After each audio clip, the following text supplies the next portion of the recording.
Get ready for the dictation. Dictation will start in 5 seconds. Start.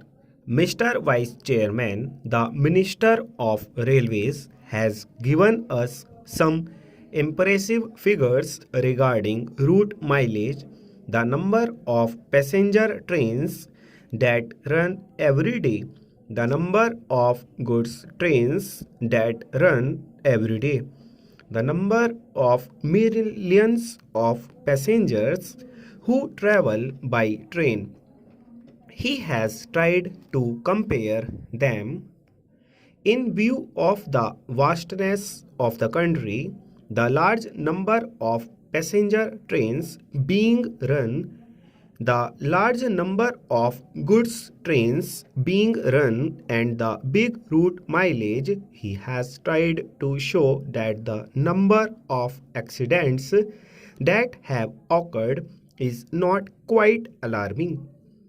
I do not know what his idea was when he tried to compare the number of accidents against this background. Committees have been appointed when serious accidents took place to find out why such and such accident took place. The Sahanawaz Committee, which was appointed in 1956, gave a very voluminous report. Therein, they had stated the causes of accidents that occurred during the period before, and they had also suggested some preventive measures. The government have again appointed another committee headed by Dr. Kunjuru. It is more than 8 months or so. I do not know why an interim report has not been submitted by this committee. It would have been better, at least for discussion on such an important subject like this, if that committee had submitted a interim report. We could have offered more constructive suggestions. Unfortunately, the committees that are appointed take their own time to submit their reports.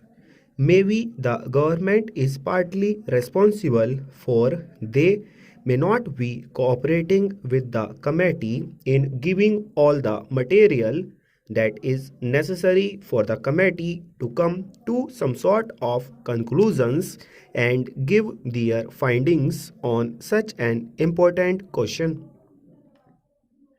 Time and again, we have discussed this question of accidents, and I have really pained to see how the minister tried to minimize the seriousness of the railway accidents. He also quoted in the other house the figures, the number of accidents that are taking place in other countries, particularly in America and England. The conditions that are obtaining in these countries and that are obtaining in India are totally different. There, many of the accidents take place not because of follies, not because of the limitations under which those railways work, but mostly because of the environment that there has been in those countries. So he did not mention the figures here but took refuge under the guise that our railways work much better than the railways work in other countries and that the rate of interest accidents India is much lower than the rate of accidents in America or England. Sir, why having this discussion, the Railway Board and the Railway Ministry should be able to learn some lessons, and if they are prepared to implement the salient suggestions that will be made by the members, then many of these discussions will not take place and many of the accidents that take place these days will not occur. It is now become almost an everyday affair.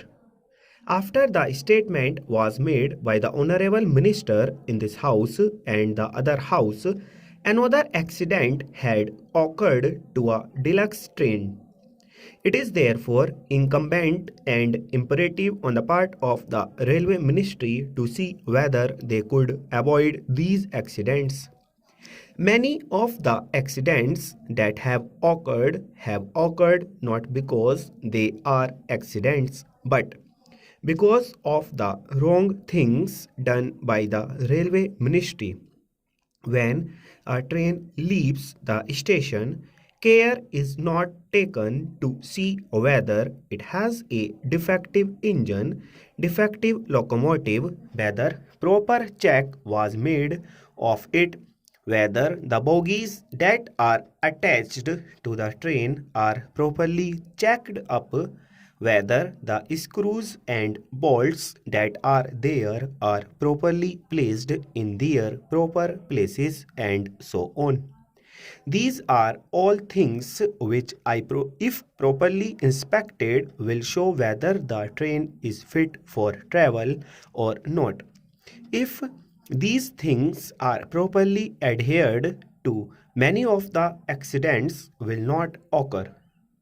A member in the other house has reported a statement from the Statements of Calcutta that the loco-shed pupil asked the driver of a particular train to somehow manage, even though he complained that he could not take the train. He tried to manage.